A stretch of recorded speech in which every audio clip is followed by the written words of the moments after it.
Alors, il faut situer l'indulgence plénière dans cette année jubilaire. Voilà. Vous savez que le pape François a voulu cette jubilé avec le thème suivant, être des pèlerins de l'espérance.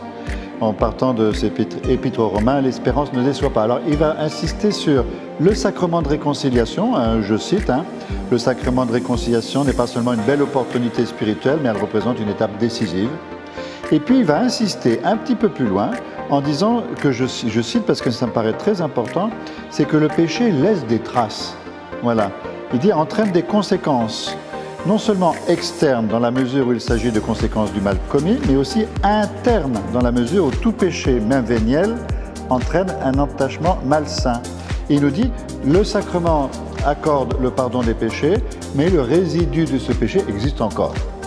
Voilà pourquoi l'indulgence, elle vient répondre à cette deuxième étape de réconciliation.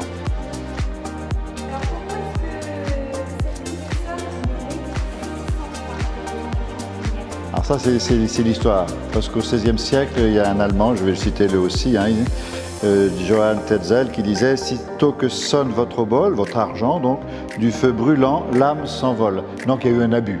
En fin de compte, les indulgences étaient liées au fait de payer cette grâce du Seigneur. Donc du coup, même si ça a été très court dans l'histoire, les gens ont gardé simplement cette partie-ci des indulgences, de l'indulgence plénière, alors que l'Église, depuis, a bien rectifié et d'ailleurs n'a jamais supprimé cette démarche de l'indulgence.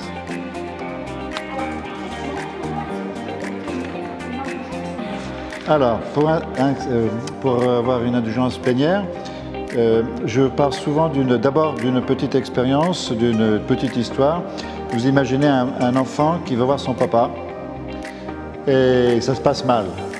Et puis ça se passe si mal que, je veux dire, la salle où ils sont est un peu dans le désordre parce que les papiers sont tombés, et voilà. Le pardon, ça sera le papa et le fiston qui vont se réconcilier.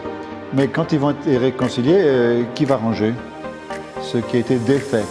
Et l'indulgence, elle est là. C'est donc la maman, par exemple, si je prends toujours cet exemple, qui va venir et va dire je viens vous aider.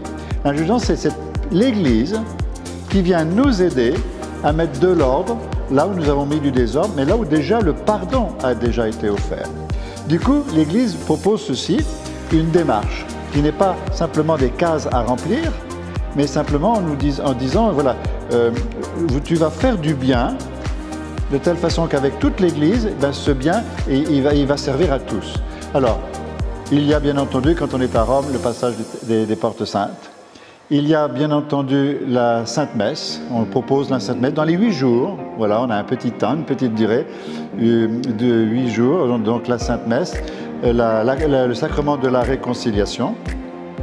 De prier pour les intentions du Saint-Père. Et ça, je trouve c'est très intéressant, c'est de nous mettre en relation avec l'Église universelle. Alors, je veux rappeler par exemple que pour ce mois d'avril, le Saint-Père nous propose de prier pour que l'utilisation de nouvelles technologies ne remplace pas nos relations humaines, mais respecte au contraire la dignité. Les saints, on en a beaucoup parlé de cette intercession des saints, qui sont une manière pour nous d'être solidaires ensemble, et de permettre à ce qu'ils soient avec nous une forme de solidarité.